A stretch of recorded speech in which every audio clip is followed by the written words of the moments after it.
Welcome back to the Manly Saints Project, by me, Hugh Hunter. We live in a world that struggles to understand the virtues of manliness.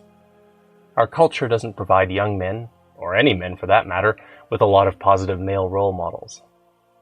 When I became a Catholic, I wanted to show how the saints could be manly role models for us. My weekly exploration of manly saints became the Manly Saints Project. If you enjoy my work, please consider signing up and supporting me on Substack, or click the links in the show notes to buy me a beer. Now, let's meet this week's Manly Saint.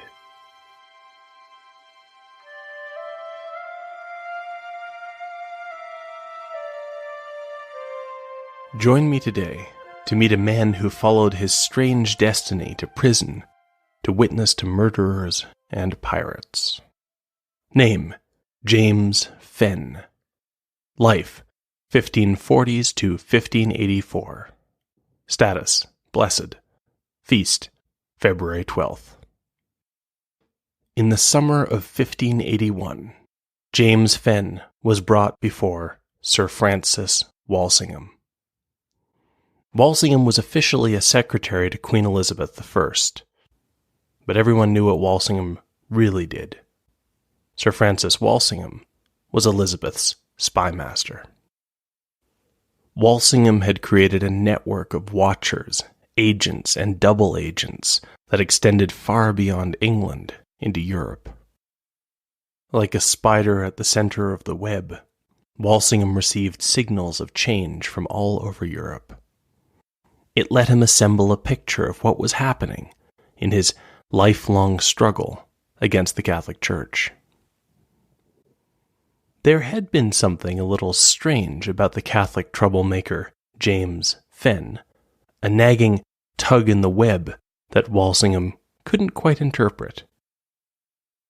So now James Fenn was here before him. Walsingham was right that something was amiss. Unbeknownst to him or anyone in his web of spies, he was in fact interrogating Father James Fenn, one of the most secret of the secret priests. Things had started to go wrong in England decades earlier, under King Henry VIII. When Rome would not give him the divorce he was looking for, Henry VIII declared that the Church of England would be autonomous, and he would be its head. This not only allowed Henry to remarry, it also let him enrich himself with the holdings of the Church in England. Henry had solved a political problem with a religious shift, and for centuries after, religion and politics would be tied together in England. Henry's daughter, Queen Mary, tried to make England Catholic again by purging Protestants and by marrying the Catholic King of Spain. As a result, many viewed Catholics as disloyal representatives of Spanish supremacy and English dependence. After Mary, Queen Elizabeth I went in the opposite direction, severing ties with Spain and doubling down on Henry's original idea. There would be an English church, and she, Queen Elizabeth I, would be its head.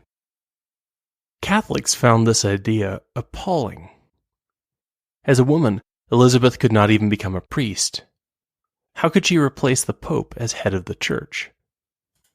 The church pushed back, and that gave Elizabeth exactly what she was looking for. In 1559, Elizabeth passed the Act of Supremacy, which formalized her leadership of the English Church. The Act also stipulated an oath of supremacy. From now on, anyone in a position of authority would have to swear his loyalty to Elizabeth. Elizabeth had found a new way to tie politics and religion together, defining religious dissent in political terms. If you were not willing to swear that Queen Elizabeth I was the head of the church, then you were not a loyal subject of the Queen. That meant you were guilty of treason.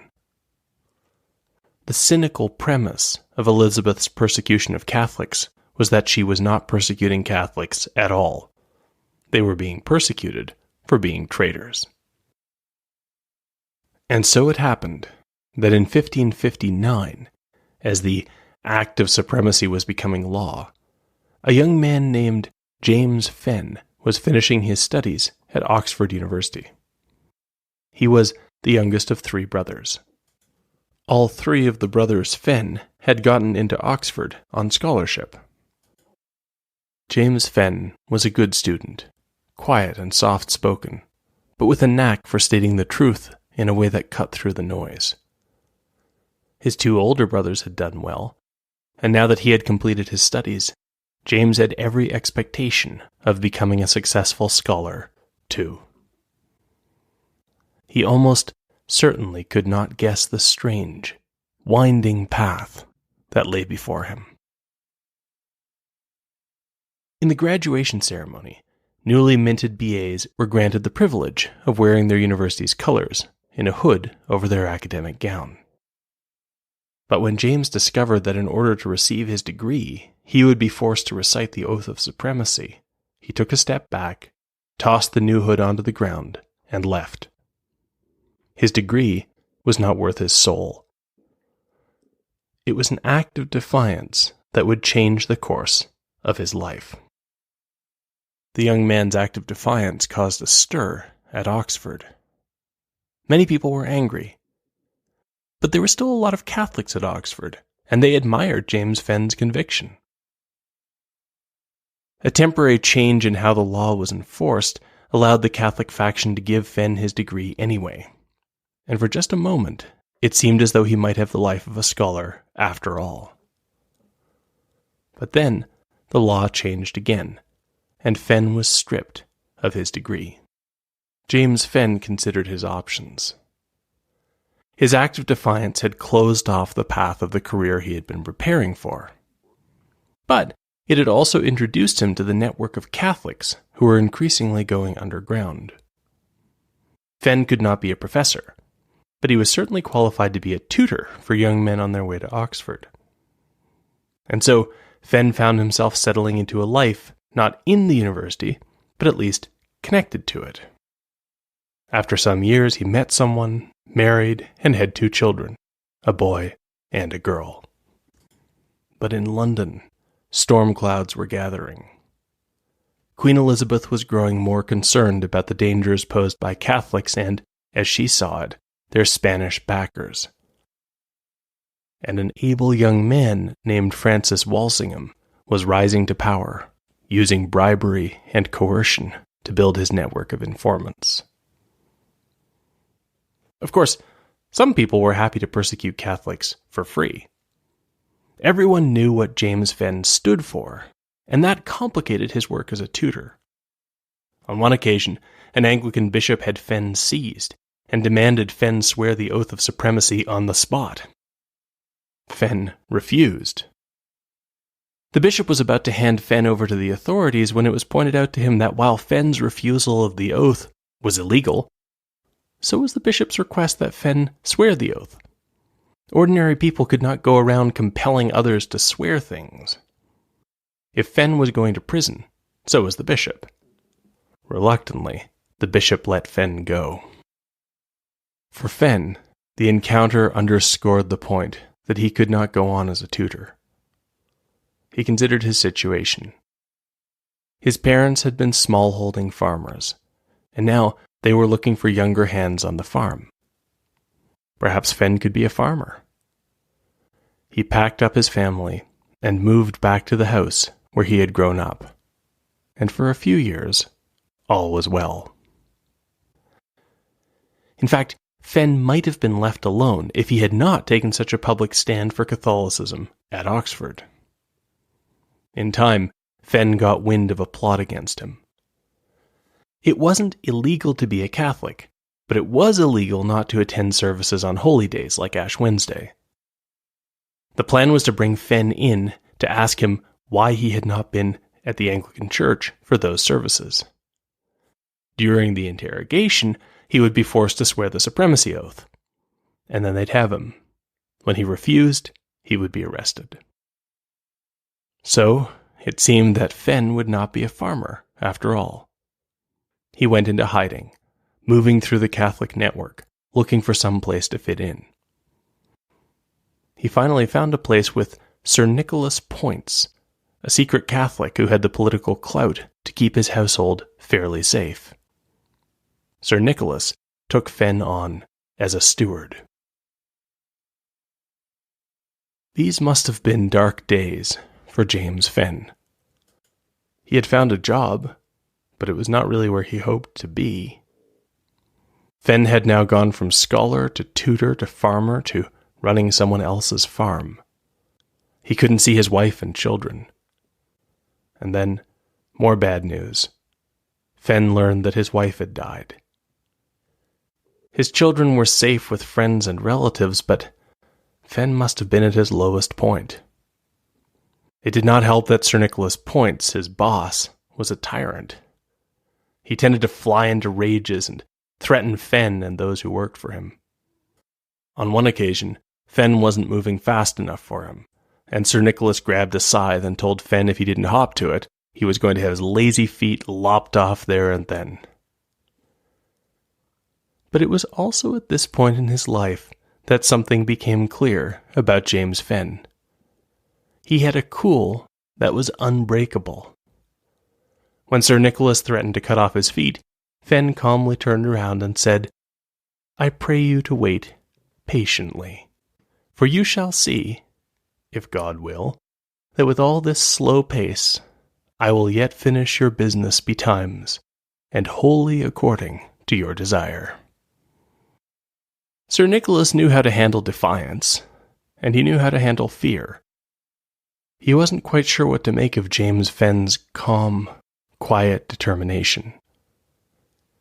And as time passed, Sir Nicholas began to feel he was in the wrong. It wasn't just that Fenn was making the household work better.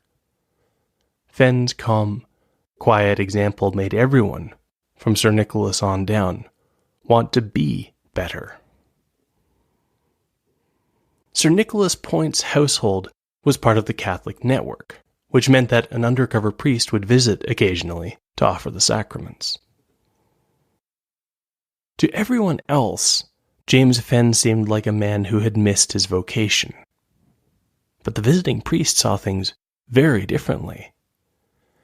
Fenn was efficient, educated, calm under pressure, used to moving around unseen.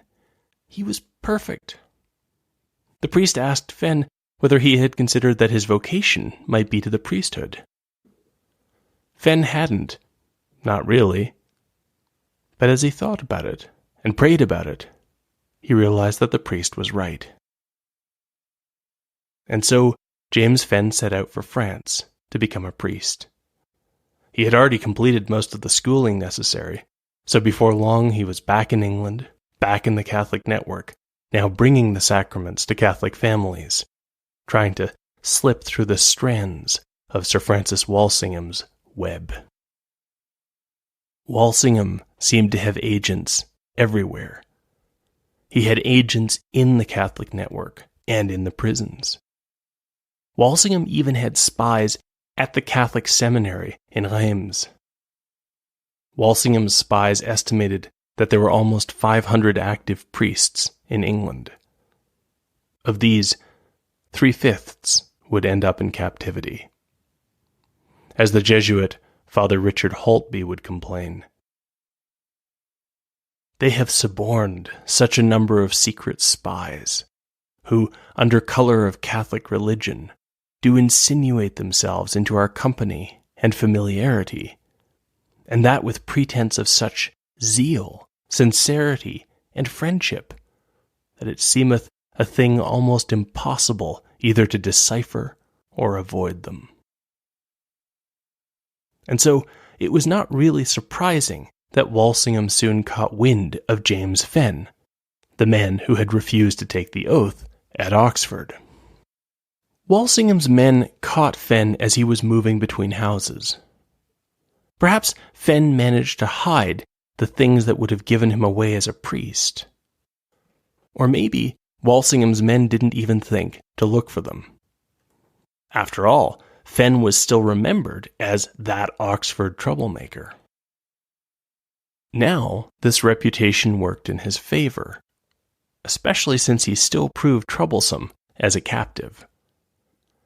When he was put on display in chains, Fenn soon had the crowd going in a lively debate over the merits of Catholicism, with many taking Fenn's side. That may have been why he was transferred to London for personal examination by the spymaster himself. We don't know what went on during that conversation. It is likely that Walsingham had Fenn tortured. But we do know that Fenn kept his secret. Afterward, Walsingham sent him to Marshalsea prison, where many priests were kept. Fenn, however, went into general population. That was Walsingham's mistake. Gradually, a strange thing started to happen at Marshalsea. To the intense irritation of the authorities, prisoners in the general population started to become Catholics. In the prison, Fenn had found his calling. He wasn't called to be a scholar. He was called to be a missionary to the worst of the worst, murderers and pirates. Fenn's calm, quiet approach was saving men who seemed beyond salvation. Matters reached a head at the public execution of one notorious pirate. Everyone was wondering whether he would repent and beg the Anglican priest for absolution, or spit on the priest and die in his sins. Instead, the pirate announced that he had become a Catholic, had already had his last confession, and could they please get on with things. The crowd was not amused, and it was the last straw. Finally, Walsingham's network of spies figured it out. It had been James Fenn all along. Fenn was now identified as a priest. A new directive had just come out about how to hold priests like Fenn, and he was put into solitary confinement, awaiting trial. Oddly enough, this did not catch Fenn by surprise. Fenn had a sense of his coming death, but he also seemed to know that his life would become solitary. He told others that he saw himself as a hermit, preparing to be alone even inside the busy prison. Fenn took the time to prepare himself for martyrdom. First, there would have to be a trial. Fenn indicated that he had no intention of taking the oath because he was a Catholic. His death was a foregone conclusion. But then, things became a circus. Fenn was accused of taking part in a plot with another priest, Father George Haydock.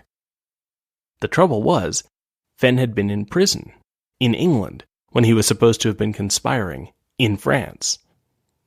He told the court that he had never met Haydock, which was easy to believe because Fenn had gotten the other priest's name wrong and kept calling him Haddock throughout. The state got its guilty verdict, but the result was an embarrassment to everyone involved. And so the strange, winding life of Father James Fenn came to a close. He had been a student, scholar, tutor, farmer, steward, priest, prisoner, and at the end, a hermit. It should have been a life of disappointment, but it only looked that way from the outside. In his private, calm, manly way, James Fenn found a way to turn even a life of misfortune into a life of service to God. On the day of the execution, his calm remained. He told the crowd again that he was being accused of conspiring with Haddock, but he didn't know this Father Haddock. Then, out in the crowd, Fenn saw his daughter. She was crying, too far away to speak to. So Fenn did the only thing, the last thing, and raised his chained hands to bestow a final blessing.